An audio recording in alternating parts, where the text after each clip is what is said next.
What was your favorite story or nursery rhyme to have read to you as a child? Story and nursery rhyme, two very different things. I guess I'm thinking like short story or long nursery rhyme.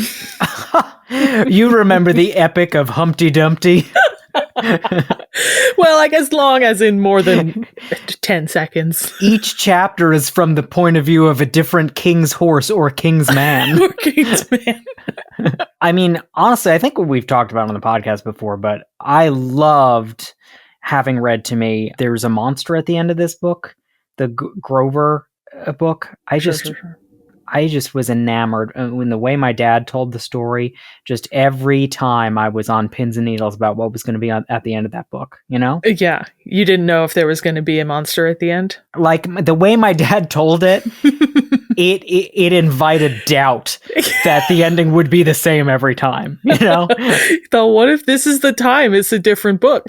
Exactly. I'd be like, wait a second. Even Grover's worried about what's going to be here.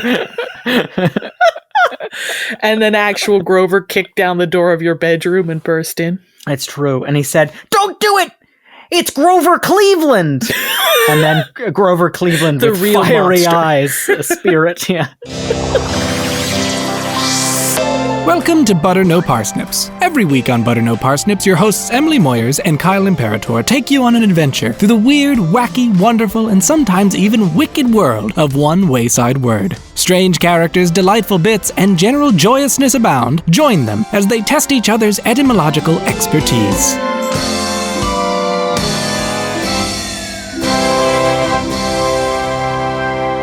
Hey everybody, welcome to Butter No Parsnips. I'm Kyle Imperator. And I'm Emily Moyers. Kyle, I've got a delightful story for you today. Oh, a delightful story. Well, read on. All right, our story begins with a singular word. Oh. And that word is runcible. Runcible.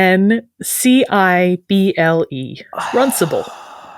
I've heard this word before. That makes sense. I bet you have. Oh, runcible. Runcible. The best fruit that is most runcible is the banana. Maybe. We'll find out by the end of this episode. Because everybody loves a banana runt. Oh, it is the most runtable. It's the most runcible. Yeah, that's Runtsable. Yeah. Runcible. Runcible. Immediately in my head, I'm thinking runcible tails. Is that a phrase that people use? It's not, but it certainly could be. Okay, it will be by the end of this episode. Runcible tails. You're going to have to tuck that away for when you do the sentence at the end. Yeah, we all are. Make a note of that. So, it's either Latin or just made up. Is it just a made up word? It feels like just a made up word. It is just a made up word. So there's no actual figuring it out. I just got to take a wild stab at it. Yeah, I mean, we're going to talk about some Latin at the end of the episode, okay. But it's not going to help you figure it out. Oh, runcible. It feels so cats, you know? Ooh. Hold on to that thought. Oh, nice. Is it, oh God, who wrote those poems? Oh. H.R. Cougar. No, but it is 2 letters and a name. I know. That's why I can't remember it. Same guy that wrote The Wasteland, I think. Oh, The Wasteland. That story? Book? Poem that we all love, The Wasteland. Emily, I'm going to take a wild guess and then I'm going to ask, I guess, for a hint. Sure. But runcible means fantastic. It Fantastical. does not. It does not. Okay. The hint I have is Jabberwocky. Oh, okay. Yep, Jabberwocky, famously a character created by Lewis Carroll for Through the Looking Glass. And it's kind of monstrous. I should say the Jabberwock is the creature. Jabberwocky is just the poem. Oh. So is I don't know. But it's a poem full of made up silly words. Is something that is runcible something that is nonsense? Kyle, you got as close as you could possibly get. The truth is that this was a trick question. Oh my gosh, what does that even mean? Runcible, in its original usage, is a nonsense word that has no clear definition. I disown this podcast. I disown you. I disown your cow. Runcible means nothing. Not fair. But you got as close as you could get. Thank you. I tried. Yeah. So I think in this case, in this most nonsensical of episodes, it's best to take an outside-in approach. So let's start by talking about how runcible is a pseudo word. Do you know or have a guess what that means, Kyle? Is it a word that sounds like it should be a word but isn't? Basically, it's something that looks like a word and acts like a word but has no lexical meaning. It has no definition. Mm-hmm. It is a type of nonce word. Kyle, just quickly for all those British deviants currently chortling at the word nonce, can you remind us what a nonce word is? Yes, it's a promise from a pedophile. Kyle. Yeah, there you go. That's what you wanted to hear. It's what all of them wanted to hear. No, a nonce word is just like a made up word, right? Yeah, it's a word that was made up on the spot. Part of what makes a pseudo word specifically, rather than being just like gibberish letters, is that it is phonetically sound. Sure. An English pseudo word is pronounceable by an English speaker and looks like an English word. It is essentially filling in what is known in linguistics as an accidental gap. That is to say, a word that could have formed in a language, but just by chance didn't. Wow, I love this concept. Yeah. Of there being gaps to fill. It's like filling in your Pokedex of words. Yeah. It's like this combination of letters is completely valid. We could have gotten there. It just didn't happen. Now I need monkeys on typewriters fill in all the gaps for me so we can just, come up with definitions for them. Yeah, just get this taken care of. Yeah, get this. Well, we're gonna start with runcible right now. Okay, that's good. That's fair. Yeah, but in the purest sense, a pseudo word has no definition. It looks like a word, but isn't. Hence the Greek prefix pseudo, meaning fake or false. A great example of pseudo words is the phrase, "The Gostak distims the doshes." That surely is great. It is. That is a sentence coined in 1903 by educator Andrew Ingraham, similar to Jean Berko Gleason's WUG test. See episode 89, WUG with Jean Berko Gleason. Ingraham's phrase was meant to show like the inferences that we can make when presented with words we don't understand. So when you look at the Gostak distims the doshes, we can say that distims is a verb, and doshes are something that is distimmed by Gostaks. Yeah. And Gostaks is, I don't know, my boss? Yeah, sure. There are a lot of other words that sort of toe the line that are like maybe pseudo words, maybe just neologisms, just newly created words. Lewis Carroll gets brought up with pseudo words a lot. Some of the words in Jabberwocky, for example, like some have a clearer indication of meaning, so those don't feel like pseudo words, or some have a clearer etymology, like he established that galumphing is galloping triumphantly, and the way it's used in a sentence, you could tell, you have an idea of what that could mean. But a word like brillig feels more vague, so that you could call it a pseudo word because you have less idea of what it means, the way it's used. Yeah, sure. So it's kind of just like, where do we draw the line? Who knows? Also often mentioned are the ghost words that appear in dictionaries. See episode 64, Ghost Words, with our producer, Seth Glicksman. The false words that end up in dictionaries due to misunderstandings or typos or copyright traps can be considered pseudo words, even though they are literally listed with definitions. It's like muddy. Right. Yeah. And then, of course, some pseudo words gain definitions along the way, but we may talk more about that later. For now, let's look at the origin of runcible. So the word runcible was initially coined in a poem by Edward Lear, who, like Lewis Carroll, was a 19th century English writer of nonsense literature. I like it. This is all like, I'm getting fumes of recollections here. Was he an artist as well? He was an artist as well, yes. And it was like, it's like really quirky art It's almost yes. So the illustrations that he does along with his written works are like quirky little illustrations. He was also, though, he did like Autobahn style illustrations of birds. That was like how he made a living for a big chunk of his life. Yeah. And then he also did landscape paintings and things. And he also did a bit of composing as well. He composed a bunch of musical settings for Alfred Lord Tennyson poems. I love that. I'm going to look those up as soon as this episode's over. Also, just as an aside, I think it is worth noting that Lear, he did a lot of writing of children's works, which is similar in nature to Lewis Carroll. Lear did not have the same worrying relationships with children that Carroll did, which is a low bar to meet, but still a relief. It's a huge relief, honestly. Yes, Lear wrote poems and stories and songs and other things, often accompanied by little illustrations, which are known for being very silly and nonsensical. He's famous for having popularized the limerick as a poetic form. Oh, fun. Yeah.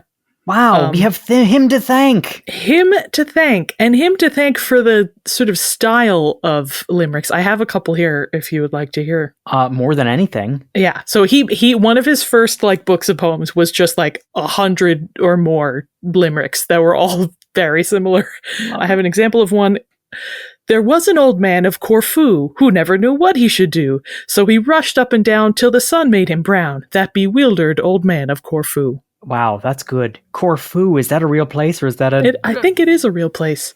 You'll notice that the first and last line don't rhyme so much as they are the same. Yeah. Oh, yes. Yeah. Also, I think Lear is the reason that like most limericks start with "there was a man from wherever." I was just going to say, usually an old man. Yes. So like all of the poems in that book start with "there was an old man," or "there was a young lady," or "there was an old person." And usually it's from somewhere or with some characteristic. For instance, I have another one here.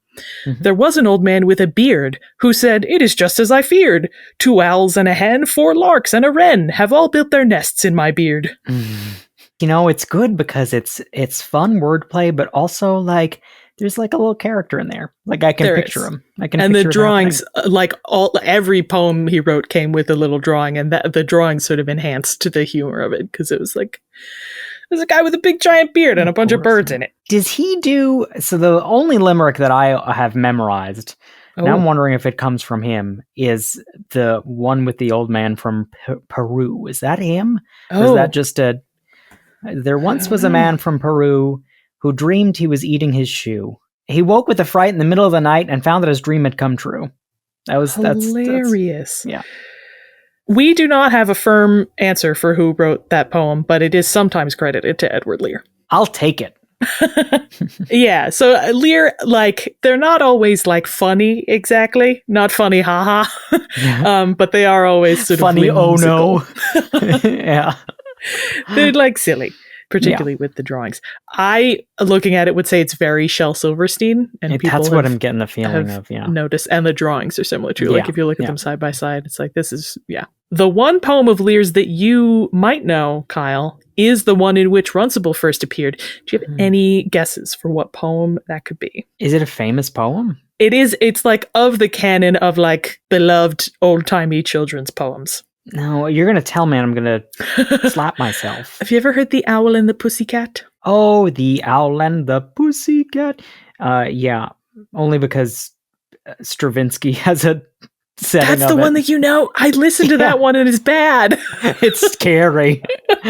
Yes, it's been set to music a few times, and Stravinsky's, it's weird. I didn't like it. Is that why you were looking up Stravinsky this past week? Hilarious. Owl and the Pussycat. Owl and the Pussycat. And there's one part where he's like, the pussy, pussy, pussy. And it's like, no, man, it's Igor, buddy. Bad I know idea. It was 100 years ago, but you're not getting the loveliness of this poem, I think. You're making it scary. Yeah. Published in 1870, initially in the children's magazine Our Young Folks, then later in Lear's own book. The Owl and the Pussycat was written for Janet Simmons, 3-year-old daughter of Lear's friend, poet John Addington Simmons. Much beloved poem that has inspired all manner of works, musical settings, and adaptations. And the one I just wanted to mention is that there was a 2012 opera with the libretto by Terry Jones and score by Anne Dudley. Terry Jones. The Python. Monty Python? Yes. The opera was described as a prequel to The Owl and the Pussycat. I'm going to look that one up later, too. Yeah. It was, I think, like a deeply niche one. It was like performed at a park in London or something. It was very Performed at a park in London? Like. That's practically the Oscars for London. So The Owl and the Pussycat, it tells the story of, wouldn't you guess, an owl and a pussycat who sail away together in a beautiful pea green boat. They buy a ring from a pig and are married by a turkey.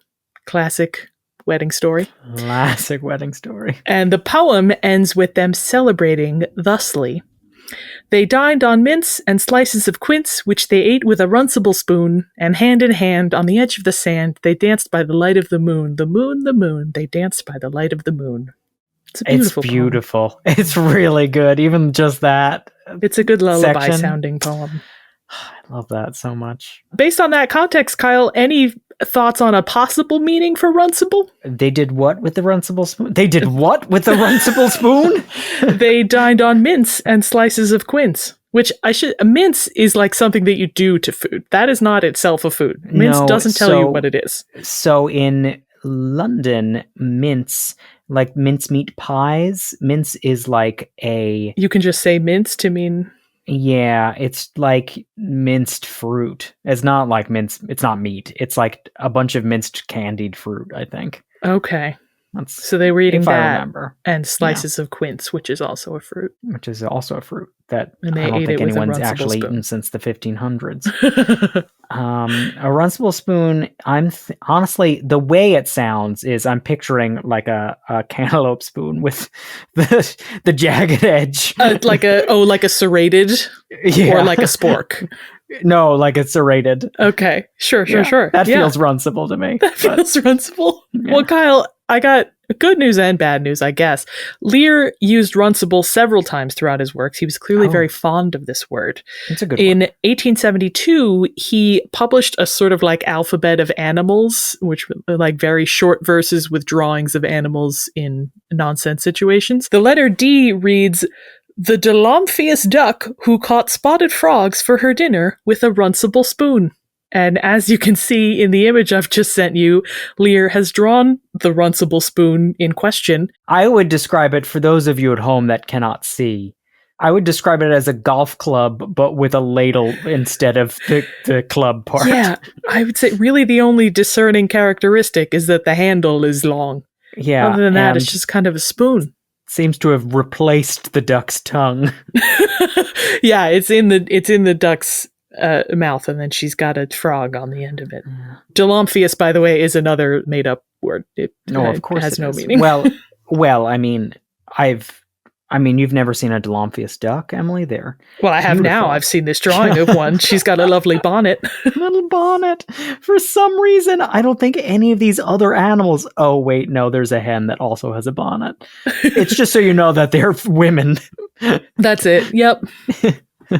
Yeah, so allow me to confuse the issue further, Kyle, by giving you a list of other things that Lear has described as runcible throughout his career, in addition to spoon, other like nouns to which he's applied the adjective runcible. Yeah. In that same alphabet, the letter R is about a rural runcible raven. Okay. In the 1877 poem A Pobble Who Has No Toes, he refers to a runcible cat, which I'm frankly shocked that T.S. Eliot didn't use. For his cats. T.S. Eliot is who wrote the poems that became cats. T.S. Eliot. I was so close. Yeah, can't believe Runcible Cat isn't a friend to the Jellicle cats. Crazy. He may be. He's just, they haven't written the spin-off yet. In the 1888 autobiographical poem, How Pleasant to Know Mr. Lear, he mentions a runcible hat, and the accompanying drawing shows him holding a top hat. And the 1895 Mr. and Mrs. Discobolos describes Mrs. Discobolos as a runcible goose, and also refers to an ancient and runcible wall. This is so good. I love that the goose family is Greek. Well, I think they're human, but she's described as a runcible goose. Oh, I guess, but not actually. Just in comparison. No. Her husband calls her a runcible goose. I gotcha. I love that runcible is being used in a way where The meaning is unclear, probably because he didn't really have a meaning for it. Yeah. But it leaves so much to the reader to piece together and be like, well, this is what it could mean. Or maybe like there's some like linguistic backwards work that you could do to be like, well, this is how they could all be related. If it means in this sense, this, like, it's fun. So I mean, if it can describe all of those different things, what meaning for Runcible could fit for all of those cases?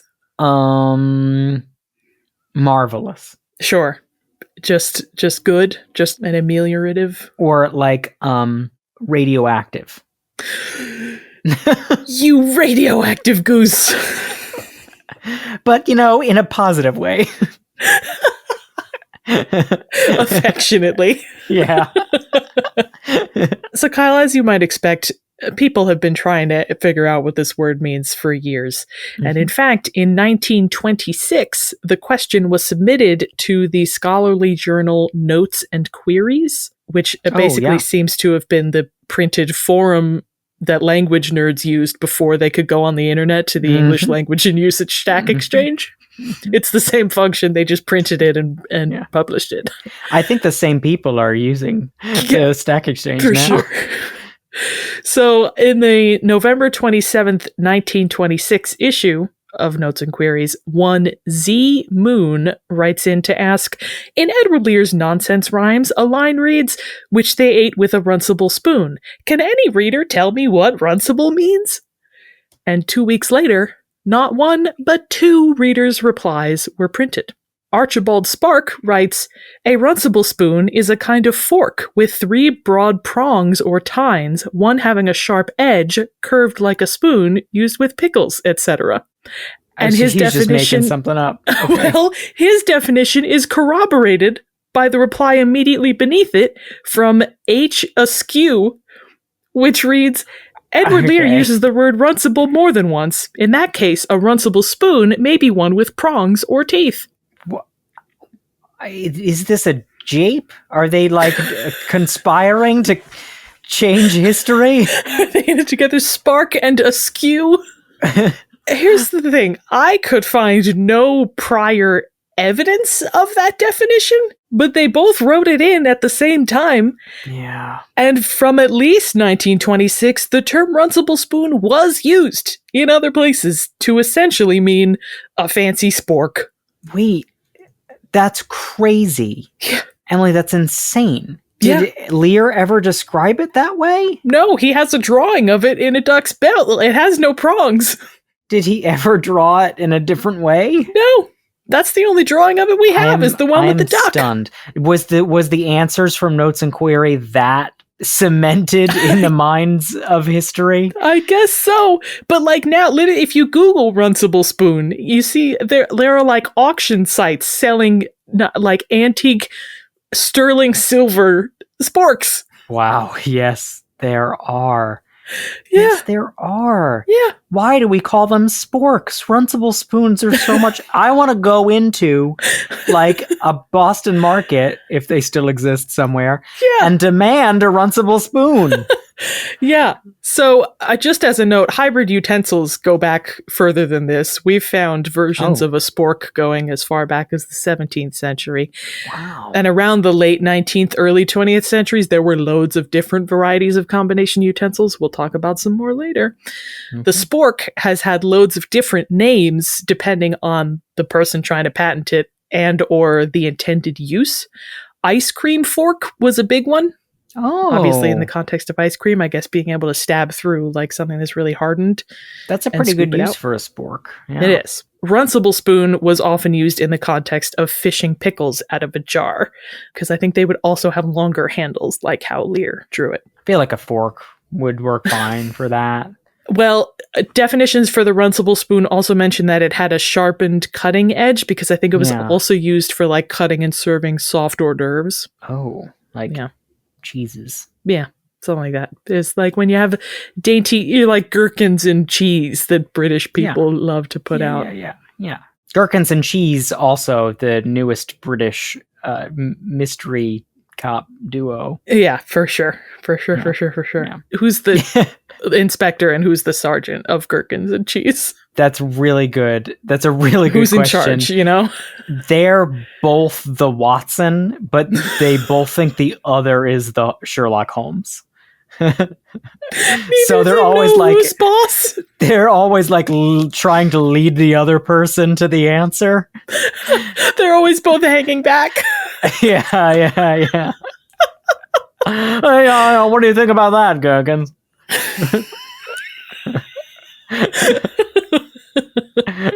Love it.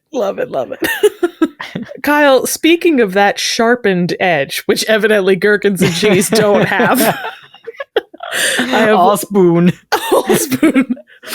I have one last quick topic to cover. In his blurb about the Runcible spoon, Archibald Spark also writes, quote, "Its origin is in allusion to the slaughter at the Battle of Roncevaux, because it has a cutting edge," is all he writes.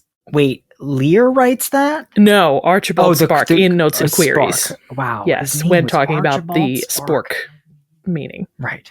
I'm sorry, what was this battle? He is referring to the Battle of Roncevaux Pass between Charlemagne's army and the Basque people, which happened in the year 778 in the area of Roncevaux Pass, named for a village near the border of Spain and France, which in Spanish was called Roncevals, in French was called Roncevaux. Different spellings based on the letters that are silent in each of those languages. I mean, this is like exactly what I was saying earlier. Like, yeah, like you could make up something that sounds right. That's the thing. So I don't know if Spark is linking this to the Runcible spoon's cutting edge because he describes the battle as a slaughter.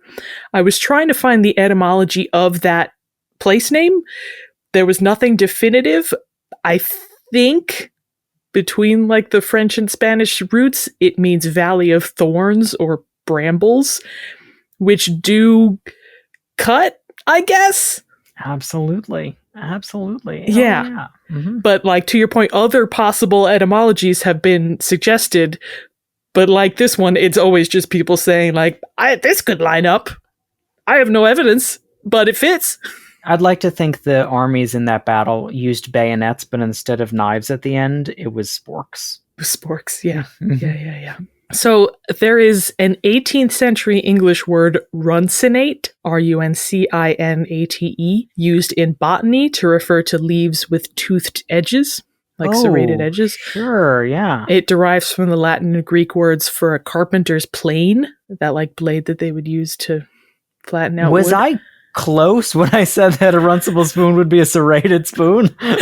Yeah, so similar to Valley of Thorns, like it could make sense in that later sense of Runcible spoon as having like prongs or a sharpened edge, but it doesn't really work for Lear's original other uses of Runcible to describe like a wall and a cat.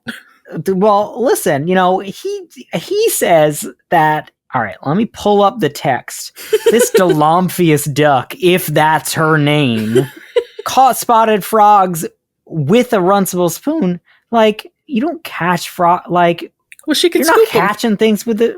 She scoops them out of the water. Scooping them out of the water. I see. That is water. You can't see any prongs in that drawing. Well, they're hidden prongs. It's like a Swiss spoon. They shoot out like Wolverine's claws. Like Wolverine. My adamantium Runcible spoon. There's one other theory, Kyle. There's also an English word Runcible, Rouncival, that formed in the 16th century and has not so rare. It like has been used since then, meaning gigantic. This word, crazily enough, also comes from the Battle of Roncevaux. We're not sure why it means big. It's possibly in reference to the metaphorically gigantic and impressive military leader Roland of Charlemagne's army, who famously died in that battle. Wow. But the Runcible comes from Roncevaux. That's a great word. Like, that's Yes. really good. And I love that there's that connection to this battle that means nothing to me. Yes. But that could suggest an air of like Runcible meaning something related to like bigness or grandness, which could like you could describe anything as like big or grand. So I mean, that is a big grand spoon that duck is holding. It is, you know? And that lady was surely a big grand woman, I assume, in her husband's eyes. A big grand goose. Yeah, big grand goose. Yeah. But I think in the spirit of Edward Lear, the pseudo word runcible can mean really whatever you want it to mean, which means it couldn't be easier for you, Kyle, to use it in a sentence.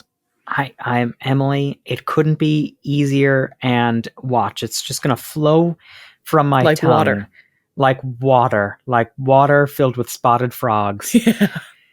Emily, I tell to you this runcible tale. I'm so proud of you, Kyle. I'm remembered. Of a Delamphius duck and her runcible goose of a friend, Mrs. Discopolos, who met a fly and a flea in a flue, who said there was nothing to do. Said the fly, let us flee. Said the flea, let us fly. And so they found a nice home in Peru. That's Kyle. all together. And I threw in the other limerick that I knew. But it was really good. Thank you. Kyle, I'm so proud of you. Do you want to play a game? Please, yes. All right.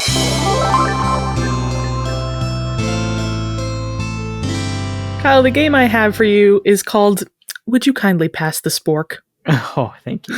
Really simple, Kyle. I've got some questions about some more hybrid utensils. You want to answer them? Yes, please. Okay. In addition to runcible spoon, what other term has been used for a combination spoon, fork, and knife? There are multiple answers, but there's one big one. Okay. Oh, there's no choices. Okay. No, I just want you to think about what a combination fork, spoon, knife could be called. Okay. There's one like main one. Norcoon. I'm just gonna Norcoon rattle some off really until I get one that fits in my mouth. I can give you a hint if you want it. Yeah. It's not a portmanteau of fork, spoon, and knife, which is criminal. All right. Okay. Yeah. Mm-hmm. Great. Is it just I don't know, an ambidextrous utensil? Like it's like something like That's ridiculous. Really good. No, its name is bad. It's been called a splayd, spelled S-P-L-A-Y-D. That's really bad. That's really bad. Really bad. But it was invented in the 1940s by Sydney, Australia resident William MacArthur. It's not serrated, but it has like a sharper beveled edge, and the spoon is like more squared off, so you're not trying to cut with a curved knife. It doesn't have, it's not more rounded. like one of those square bowls where it comes in at angles. It's like that, but a spoon. I was gonna say like a bulldozer handle. Yes. Yeah. Right? Yeah. It's with prongs. Love that. That's it. That's the splayd. Kyle, what is the difference between fork chops and chorks? Oh God, there's no right answer here. Well, fork chops are delicious with applesauce, and chorks I wear when the weather gets nice. Perfect. Stupendous. What are those things? So these are two different versions of combining chopsticks with forks. Oh, chopsticks and forks. Yeah. What's the difference? Fork chops are chopsticks with a fork and knife on the other ends. Like one is a fork and one is a knife on the back. Sure. A chork has both sticks stemming from one fork. You might have seen a utensil like this at Panda Express. They were used there. But it requires less dexterity from dum-dums like me that can't use chopsticks because they're attached at the back. Gotcha. Both 21st century American inventions. Shocking. Unbelievable. Unbelievable. All right, this one you'll get for sure. What utensil was used by 3rd century Romans but has more recently been promoted by a kiwi fruit marketer as well as Nutella? This one is a very simple portmanteau. Nutella and kiwis. Yeah. Well, think about just Nutella. Think about the 2 utensils you might need if working with Nutella. A spoon and a knife. Mm-hmm. Oh, it's like a You got it. You can get there. Like it's a Just spoon knife. spife. You got it. What? Spife. Spife. Yep. Yes. There was like a kiwi fruit brand that was making them, I guess, to like cut into For the kiwi scooping fruit them and out? then scoop it. Yeah. Okay. Distinct from a grapefruit spoon, which is a spoon that has a serrated edge, Yes. the spife is more like a spoon on one end, knife on the other. So you're cutting into your hand while you're using the spoon. And we have found tools from the 3rd century Romans that may have, in fact, been more like a Swiss Army knife, but for eating utensils. Honestly, it makes sense. Then you don't have to keep putting things down. It's just all in your hand. It's just all in your hand. All in your hand. Speaking of Swiss Army knives, the last question I have for you, Kyle. What does the Australian Defence Force call their combination can opener, bottle opener, and spoon? Grandma's secret. Close. The answer is Fred. I can't. Wow, that is not. I was on the right track there, Fred. Fred. And it's an acronym. Do you want to go for the acronym?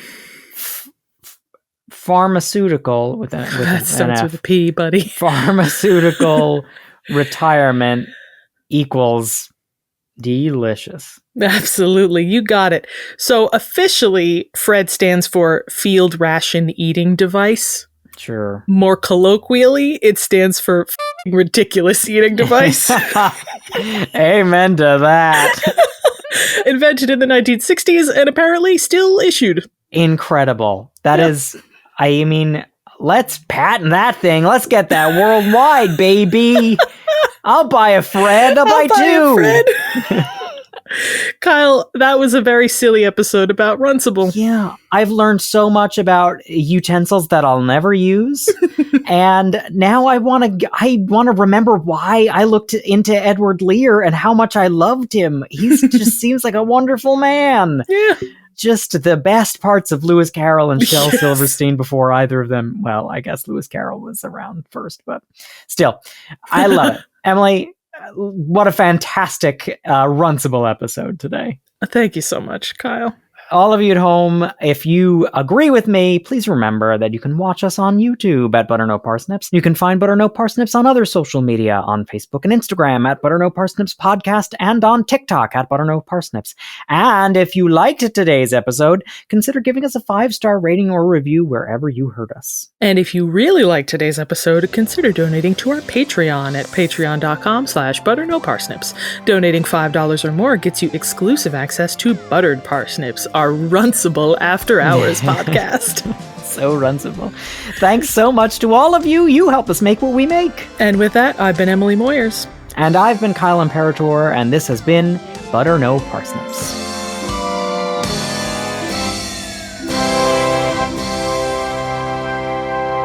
Butter No Parsnips is produced by Seth Glicksman, Kyle Imperator, and myself, Emily Moyers. The main and accompanying themes were composed by Kyle Imperator.